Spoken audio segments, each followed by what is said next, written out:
আসসালামু আলাইকুম এভরিওয়ান। আজ চলে এলাম সবজি বাগানে কিছু ঢেঁড়স তুলতে। বেশ কিছু ঢেঁড়স খাওয়ার উপযোগী হয়ে গিয়েছে, তাই ভাবলাম তুলে রান্না করে ফেলি।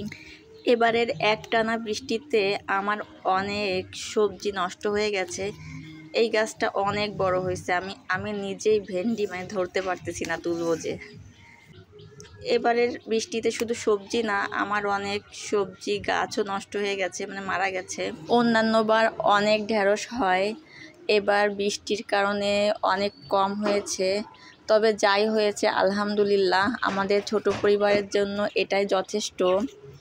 আমি ইতিমধ্যে বেশ কিছু ঢেঁড়স তুলে ফেলেছি। আজকে দুপুরে এগুলো আলু দিয়ে চচ্চড়ি করব। ঢেঁড়স যদিও আমার খুব বেশি পছন্দ না, আমি ঢেঁড়স ভাজি ছাড়া অন্য কোনোভাবে খেতে পছন্দ করি না। তো যাই হোক, আপনারা কে কে ঢেঁড়স পছন্দ করেন এবং পছন্দ করেন না অবশ্যই কমেন্ট করে জানাবেন। আল্লাহ হাফেজ।